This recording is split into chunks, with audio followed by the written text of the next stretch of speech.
దేవునికి స్తోత్రం. దేవుని నామానికి మహిమ కలుగును గాక.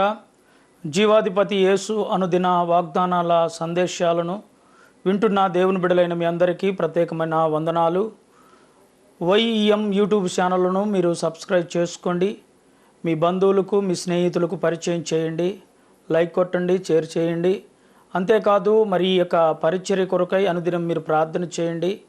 ఎవరైనా ఆర్థికంగా ప్రోత్సాహకరంగా మీరు సహాయం సపోర్టు అందించాలనుకుంటే ఈ యొక్క ఛానల్లో మాకున్న నెంబర్కి ఫోన్ చేసి మీరు మమ్మల్ని సంప్రదించాల్సిందిగా ప్రభుపేట మనం చేస్తున్నాం. దేవుని పరిశుద్ధ నామమునకు మహిమ కలుగునుగాక. దేవునికి స్తోత్రం. జీవాధిపతి యేసు అనుదిన వాగ్దానాలను వీక్షిస్తున్న దేవుని బిడలైన మీ అందరికీ ప్రభు అయిన యేసు క్రీస్తు నామములో ప్రత్యేకమైన వందనాలు తెలియజేస్తున్నారు. బాగున్నారండి? సంతోషంగా ఉన్నారా? మంచిది. దేవునికి స్తోత్రం. మరి ఈ వాక్యాలను వింటున్న మీరు ఈ యొక్క ఛానల్ను సబ్స్క్రైబ్ చేసుకోండి. అనేకులకి మీ బంధువులకు స్నేహితులకు కూడా పరిచయం చేయండి. మరి విశ్వాసం అనే అంశంలో మనం చాలా విషయాలు మాట్లాడుతూ వస్తున్నాం. ఈరోజు మరొక వాక్యాన్ని మనం ధ్యానం చేద్దాం. మత్తయి సువార్త 18వ అధ్యాయము మొదటి వచనాన్ని చదువుకుందాం. ఆ కాలమున శిష్యులు యేసునద్దకు వచ్చి పరలోక రాజ్యములో ఎవడు గొప్పవాడని అడుగగా ఆయన ఒక చిన్న బిడ్డను తన యొద్దకు పిలిచి వాని మధ్య నిలవబెట్టి, మీరు మార్పు నొంది బిడ్డ వంటి వారైతేనే గాని పరలోక రాజ్యములో ప్రవేశించరని మీతో నిశ్చయముగా చెప్పుచున్నాను అని చెప్పాడు.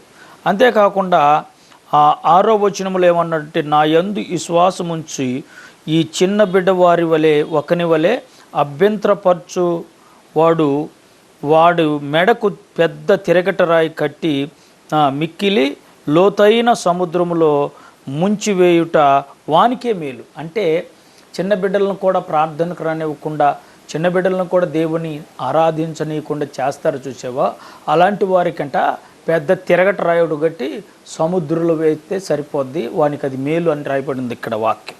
నిజంగా చిన్న బిడ్డలు దేవుని మాటలు వింటే చిన్న బిడ్డల మనసు ఎలా ఉంటుందో తెలుసా అండి? వాళ్ళల్లో కోపం ఉండదు, వాళ్ళల్లో దేశం ఉండదు, వాళ్ళల్లో అసూయ ఉండదు, వాళ్ళల్లో గర్వం ఉండదు, వాళ్ళల్లో మత్సరం ఉండదు, వారిలో ఇలాంటి ఏమీ ఉండదండి. చిన్న బిడ్డలు ఏముంటుంది? మంచి మనస్సు. మనము పగస్తులం అనేది వాళ్ళు ఎవరి మీద పగ పెట్టుకోరు అసలు. వారిని కొట్టినా, వారిని గబక్కన గిచ్చినా ఎప్పుడు వరకు అయ్యంటే దాదాపు 8, 9, 10 సంవత్సరాలు, 8 సంవత్సరాల వయసు వచ్చేదాకా కూడా వాళ్ళలో మంచి మనసు ఏముంటుంది. ఇక 10, 11 సంవత్సరాలు వచ్చిందా ఇక వారిలో కూడా కోపం ఉంటుంది, వారిలో కూడా దేశం ప్రారంభించది, వారిలో కూడా అసూయ ప్రారంభించబడింది. కనుక చిన్న బిడ్డలంటే పుట్టినది మొదలుకొని 5, 6 సంవత్సరాల దాకా ఉండే పిల్లలు ఏ విధమైన కోపం ఉండదు. వారిలో మరి పిల్లలు అటమేస్తారు, మళ్ళీ తల్లిని ప్రేమిస్తారు, తండ్రిని ప్రేమిస్తారు. తల్లి కొట్టినా తండ్రి కొట్టినా మరలా తిరిగి వెళ్ళి వారి ఒడిలోనే కూర్చుంటారు. కనుక వాళ్ళతోనే ఉంటారు.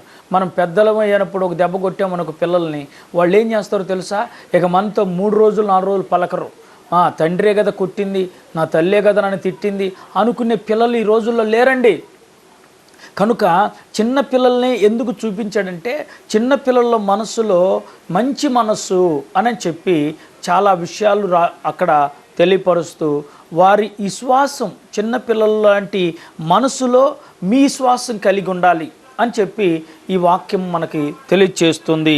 కనుక విశ్వాసము అక్కడ 6వ వచనంలో మరొకసారి, చిన్నవారిలో ఒకనిని అభ్యంతరపరచువాడు అంటే నా యందు విశ్వాసముంచు ఈ చిన్నవారిలో, అంటే దేవుని యందు విశ్వాసం ఉంచే చిన్నవారిలో, దేవుని యందు విశ్వాసం ఉంచనీయకుండా ఆ చిన్నవారిని ఆటంకపరచమనుకో, ఆ చిన్నవారిని అభ్యంతరపరచమనుకో, దేవుని దగ్గరకు రానివ్వకుండా, దేవుని మాట నిర్ణయకుండా, దేవునితో నడవనీయకుండా చేసామనుకో, అలాంటి వారినే ఏం చేయాలంటే పెద్ద తిరగటరాయి వేసి గోతిలో పడేయాలి.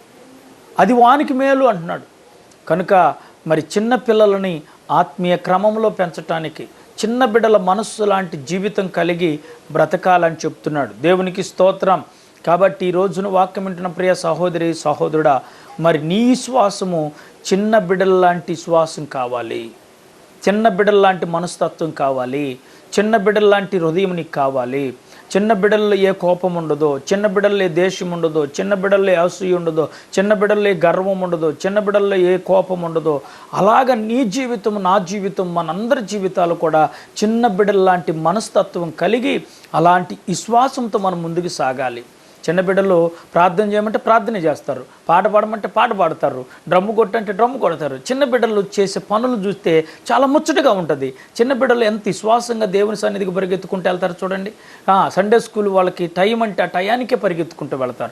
ఆ చిన్న బిడ్డలో ఉన్న ఆశ ఈరోజు నీ నా జీవితాల్లో ఉంటే దేవుడు సంతోషపడతాడండి. అలాంటి విశ్వాసం మనకు కావాలని కోరుకుంటూ ఈ మాటలు ముగిస్తున్నాను. దేవుడి వాక్యాన్ని దీవించునుగాక. ఆమేన్. వందనాలు.